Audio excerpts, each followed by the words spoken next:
ये Donald Trump का वो अवतार है जिसकी किसी ने कल्पना नहीं की थी। वॉल स्ट्रीट जर्नल की रिपोर्ट ने खलबली मचा दी है। अमेरिकी राष्ट्रपति ने अपने करीबियों से साफ कह दिया कि वो ईरान के खिलाफ सैन्य अभियान को अब और खींचना नहीं चाहते। चौंकाने वाली बात यह है कि ट्रंप ने अपनी वो जिद छोड़ दी है जो इस पूरे तनाव का केंद्र थी, यानी हॉर्मुज को फिर से खुलवाना।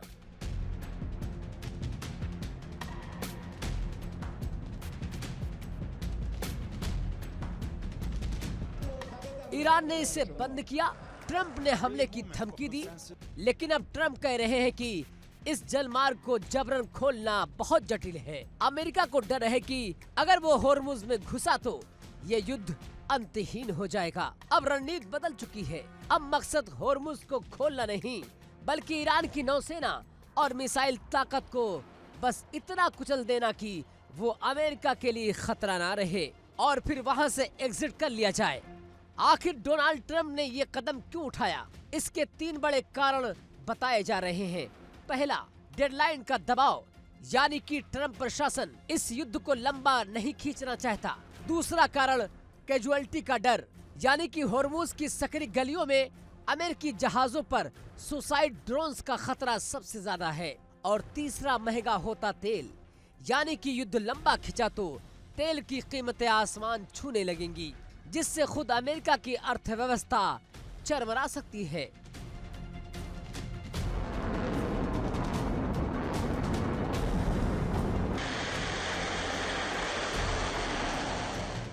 लेकिन इस यू टर्न ने सऊदी अरब, यूएई और इजराइल जैसे सहयोगियों की सांसें अटका दी है। अगर अमेरिका पीछे हटा तो क्या खाड़ी देश ईरान के रहमो करम पर रहेंगे? ईरान ने इस वक्त हॉर्मुज पर अपनी पकड़ बेहद मजबूत कर रखी है। सिर्फ उन्हीं जहाजों को निकलने दिया जा रहा है जिन्हें ईरानी सेना की हरी झंडी मिली है। परिणाम यह है कि पूरी दुनिया में व्यापार को तगड़ा झटका लगा है। वैश्विक बाजार में कच्चे तेल की कीमतों में आग लगी हुई है।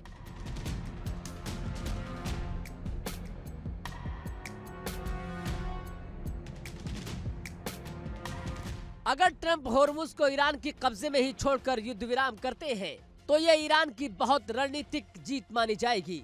जानकारों का कहना है कि ये शांति नहीं बल्कि खतरे की घंटी है। ईरान का हाथ अब दुनिया की एनर्जी सप्लाई की गर्दन पर होगा।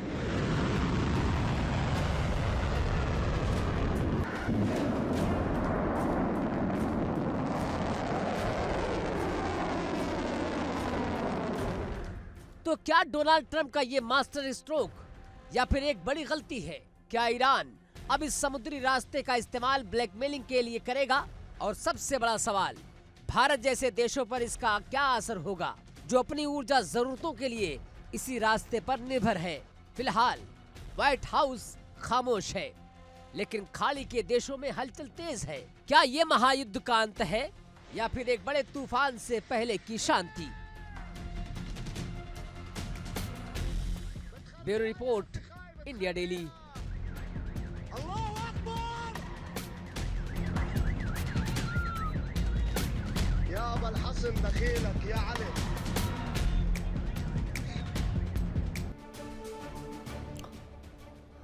कबीर जी का एक बहुत मशहूर दोहा है, चलती चक्की देखकर दिया कबीरा रोए, दो पाटन के बीच में साबुत बचा न कोई। लड़ रहे हैं अमेरिका और ईरान, पिस रहे हैं खाड़ी के देश। और मैं आपको ब्रेकिंग न्यूज बताता हूं, कुवैत के तेल टैंकर पर हमला हुआ है। दुबई से 31 नॉटिकल मील पर दूरी पर हमले की खबर है। टैंकर में आग लग गई है, धू धू करके टैंकर जल रहा है। तस्वीरें आप देख लीजिए।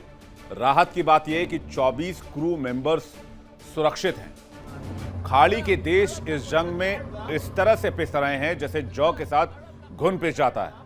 अमेरिका पीछे हटने को तैयार नहीं है, सीजफायर हो नहीं रहा है, जंग जारी है। और इस बात की भी कोई गारंटी नहीं है कि अमेरिका के यहां से चले जाने के बाद ईरान इन मुल्कों को माफ कर देगा या छोड़ देगा या इस रीजन में शांति आ जाएगी। और इस बात की भी कोई गारंटी नहीं है कि ईरान इजराइल पर हमले बंद कर देगा और इजराइल ईरान पर हमले बंद कर देगा। यानी जिस लड़ाई की शुरुआत अमेरिका और इजराइल ने की है, इसका अंत अगर कोई कर सकता है आज की तारीख में तो वो है सिर्फ और सिर्फ तेहरान, सिर्फ और सिर्फ IRGC। तो क्या ट्रंप ने ईरान पर हमला करके दुनिया को एक ऐसे विनाशकारी मोड़ पर लाकर खड़ा कर दिया है जहां से वापसी मुमकिन ही नहीं है? ईरान इजराइल युद्ध को 1 महीने से ज्यादा का वक्त हो चुका है, लेकिन अब शांति की जगह मिसाइल और बमों की गूंज सुनाई दे रही है, परमाणु हथियारों की आहट मिल रही है। ट्रंप की जिद है ईरान के पास एटम ना हो, लेकिन उनके इसी वार ने दुनिया के उस न्यूक्लियर जिन को आजाद कर दिया है जिसे अब भी महाशक्ति की बोतल में बंद नहीं किया गया तो विनाश सुनिश्चित है।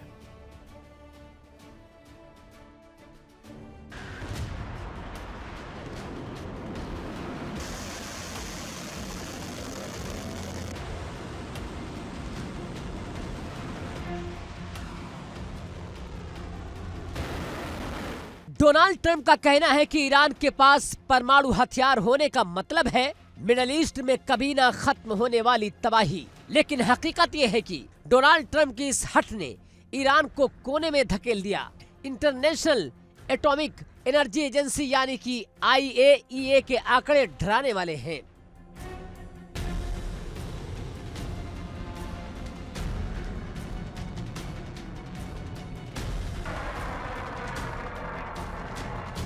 ईरान के पास पहले से ही 2500 बैलिस्टिक मिसाइलों का जखीरा है, लेकिन अब विशेषज्ञ मान रहे हैं कि अगर ईरान का शासन इस युद्ध में टिक गया तो वो परमाणु बम को ही अपनी लाइफ इंश्योरेंस पॉलिसी बनाएगा।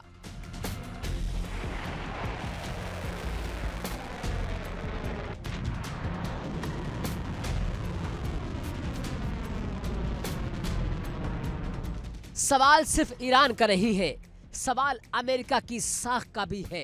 ट्रंप ने पहले परमाणु संधि तोड़ी, फिर बातचीत की मेज पर बुलाया और फिर उसी दौरान हमला कर दिया।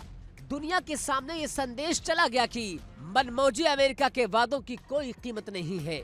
आज ईरान के लिए परमाणु बम सिर्फ ताकत नहीं बल्कि अपने वजूद को बचाने की ढाल बन गया है। पूरी दुनिया के सामने अब 3 बड़े सबक हैं। सद्दाम हुसैन और मुअम्मर गद्दाफी ने न्यूक्लियर प्रोग्राम छोड़ा तो उनका अंजाम क्या हुआ, सबने देखा।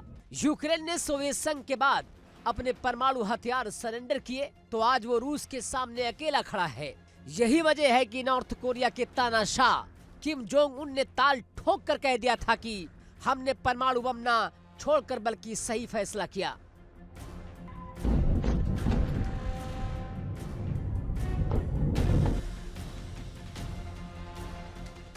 खतरा अब सिर्फ मिडिल ईस्ट तक नहीं है। दक्षिण कोरिया में 76% जनता अब अपना खुद का परमाणु बम चाहती है। ताइवान, जिसे 1988 में अमेरिका ने रोक दिया था, वो फिर से सोचने पर मजबूर है। भारत और पाकिस्तान के बीच बढ़ते तनाव ने इस होड़ को और हवा दे दी है। कोई भी देश अब अमेरिकी गारंटी पर निर्भर रहने को तैयार नहीं है।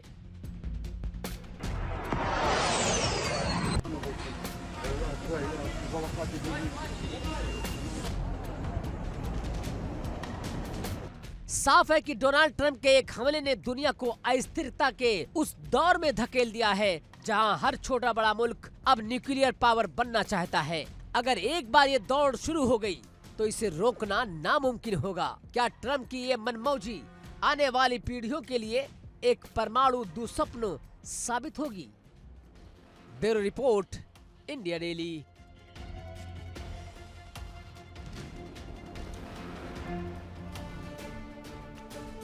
एक बहुत बड़ी खबर आपको बताने जा रहा हूं। यूएन के एक अधिकारी मोहम्मद साफा ने अपने पद से इस्तीफा दिया है। उन्होंने आशंका जताई है कि ईरान पर न्यूक्लियर अटैक हो सकता है और उन्होंने पोस्ट में यह भी लिखा है कि वो इस गंदे खेल का हिस्सा नहीं बनना चाहते, इसलिए वो अपने पद से रिजाइन कर रहे हैं। उन्होंने कहा कि हमले को रोकने के लिए पूरी दुनिया को एक साथ आना होगा और अपने पोस्ट से बाकायदा रिजाइन भी कर दिया है। तो क्या ईरान के ऊपर परमाणु अटैक का खतरा मंडरा रहा है? और क्या डोनाल्ड ट्रंप ने दुनिया को परमाणु युद्ध की दहलीज पर लाकर खड़ा कर दिया है? और क्या दुनिया ऐसी तबाही की ओर बढ़ रही है जहां सिर्फ राख और अंधेरा बचेगा? यूएन के गलियारों से एक ऐसी खबर आई जिसने पूरी दुनिया की नींद उड़ा दी। लेबनानी मूल के वरिष्ठ राजनयिक मोहम्मद साफा ने अपने पद से इस्तीफा दे दिया, लेकिन यह सिर्फ एक इस्तीफा नहीं, यह एक विस्फोटक खुलासा है। साफा ने आरोप लगाया कि पर्दे के पीछे ईरान पर परमाणु हमले की तैयारी चल रही है। उन्होंने कहा कि वो उस साजिश का हिस्सा नहीं बन सकते जहां मानवता को खत्म करने का ब्लूप्रिंट तैयार हो रहा हो।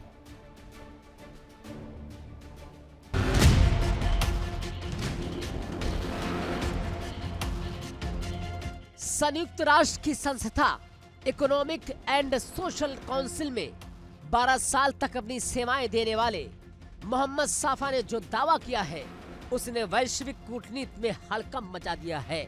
साफा का कहना है कि संयुक्त राष्ट्र के कुछ ताकतवर अधिकारी एक शक्तिशाली लॉबी के इशारे पर काम कर रहे हैं। मोहम्मद साफा ने सोशल मीडिया पर साफ शब्दों में लिखा, मैं उस साजिश का हिस्सा नहीं बन सकता जहां परमाणु हमले की तैयारी हो रही हो। उन्होंने अपने करियर को दांव पर लगा दिया ताकि दुनिया को इस संभावित न्यूक्लियर विंटर से आगाह कर सके।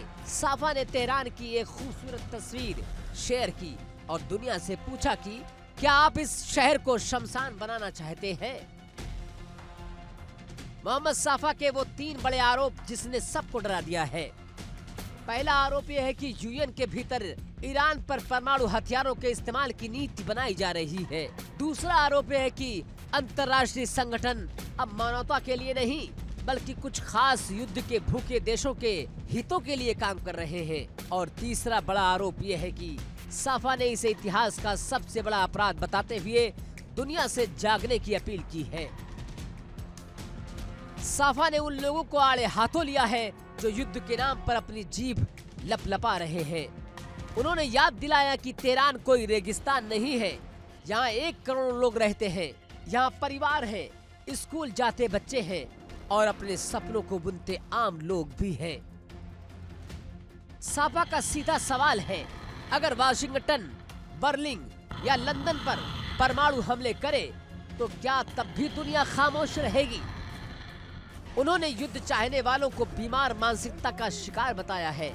अगर साफा का दावा 1% भी सच है तो इसका मतलब है कि हम एक ऐसी आग की ओर बढ़ रहे हैं जिसे बुझाना नामुमकिन होगा। मोहम्मद साफा का इस्तीफा एक अलार्म है। क्या संयुक्त राष्ट्र अब सिर्फ कुछ देशों की कठपुतली बन गया है? क्या शांति स्थापित करने वाली संस्था ही प्रलय का रास्ता तैयार कर रही है?